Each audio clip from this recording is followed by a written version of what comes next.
বিলাসীপাৰাৰ সমীপৰ বৰকান্দাত জৰাজীৰ্ণ অৱস্থাত হস্ততাঁত প্ৰশিক্ষণ কেন্দ্ৰ 1979 চনতে স্থাপিত প্ৰশিক্ষণ কেন্দ্ৰটোত নাথাকে এজনো প্ৰশিক্ষক ছমাহ পূৰ্বে নিযুক্তি হোৱা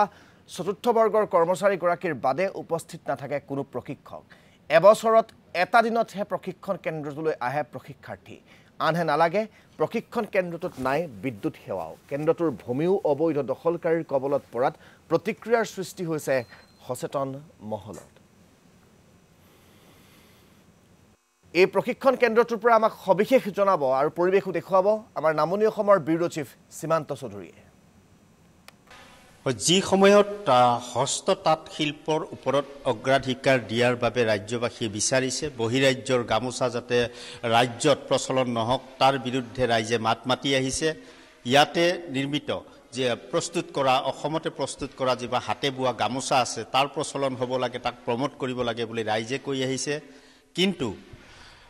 ৰাজ্য চৰকাৰে কিমান গুৰুত্ব আৰোপ কৰিছে হস্ততাঁত শিল্পটোক মই এই মুহূৰ্তত আছো ধুবুৰী জিলাৰ বিলাসীপাৰাৰ সমীপৱৰ্তী বৰকান্দাৰ হস্ততাঁত শিল্প প্ৰশিক্ষণ কেন্দ্ৰ এটাত 1979 চনতে স্থাপিত এই প্ৰশিক্ষণ কেন্দ্ৰটোৰ এই অৱস্থা মই আজিৰ দিনটোত দেখুৱাবলৈ যত্ন কৰিম এই মুহূৰ্ততে গোহালি সদৃশ পৰিৱেশত এইদৰে পৰি ৰৈছে তাঁতশালসমূহ দেখুৱাইছো একেবাৰে জহিখহি যোৱা এইসমূহ কোনো কামত নালাগে এইসমূহ এনেধৰণে পেলাই ৰখা হৈছে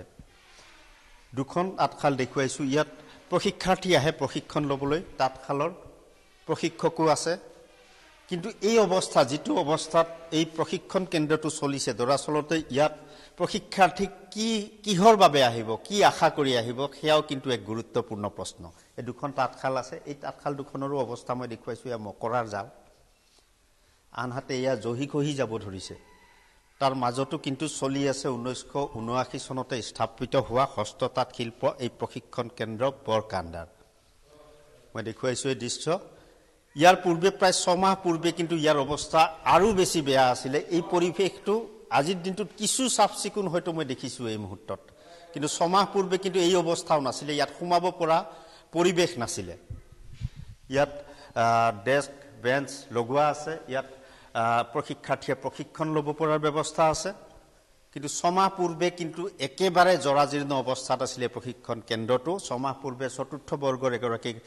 কৰ্মচাৰী জ্ঞাক নিযুক্তি দিয়া হৈছে তেওঁ মোৰ সৈতে আছে তেওঁ থকাৰ বাবে হয়তো কিছু চাফচিকুণ কৰি ৰাখিছে চতুৰ্থ বৰ্গৰ কৰ্মচাৰীগৰাকী ইনষ্ট্ৰাক্টৰ কিন্তু ইয়াত যিমানবাৰ ইয়াত অহা হৈছে কিন্তু আমি এদিনো লগ পোৱা নাই প্ৰশিক্ষাৰ্থীগৰাকী সকল ইয়াত আহে প্ৰশিক্ষণ লয় চতুৰ্থ বৰ্গৰ যিহেতু কৰ্মচাৰীগৰাকী আছে 6 মাহ পূৰ্বে তেওঁ কৰ্মত যোগদান কৰিছে আৰু তেওঁ যিহেতু প্ৰতিদিনে আহে তাৰ বাবে হয়তো কিছু চাফচিকুণ যেন মই আজি দেখিছো ইয়াৰ পূৰ্বে যেতিয়া আহিছিল কিন্তু একেবাৰে বেয়া অৱস্থাত আছিল আপোনাৰ 6 মাহ হ'ল 6 মাহ হৈ গ'ল তাঁতশাল দুখনে আছে চলি থকা বৰ্তমান চলি দুখন আছে তাৰো অৱস্থা ভাল নহয়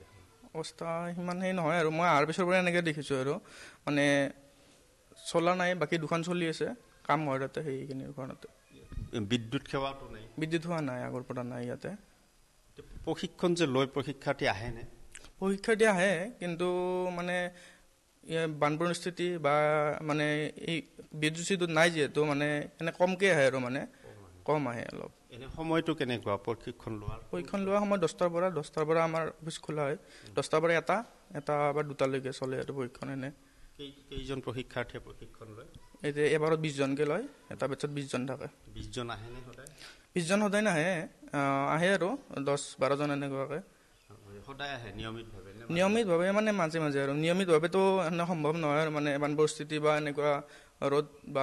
মানে কাৰেণ্ট নাই যিহেতু মানে মাজে মাজে আহে আৰু হয় মই তেওঁ উল্লেখ কৰিছে ইতিমধ্যে যে কোনো অনুশাসন ব্যৱস্থাও ইয়াত নাই কেনেধৰণে চলি আছে এই পৰিৱেশটো দেখিলেই দৰাচলতে অনুমান কৰিব পাৰি 1979 চনতে স্থাপিত হোৱা এই হস্ততাঁত শিল্প প্ৰশিক্ষণ কেন্দ্ৰটো ধুবুৰী জিলাৰ যাৰ জৰিয়তে হয়তো এই হস্ততাঁত শিল্পক ৰাজ্যত বহিৰাজ্যৰ গামোচা আমি ইয়ালৈ আনিব নালাগে বা বহিৰাজ্যৰ মেচিনত বনোৱা যিসমূহ কাপোৰ আমি ইয়ালৈ আনাৰ কোনো প্ৰয়োজনেই নাই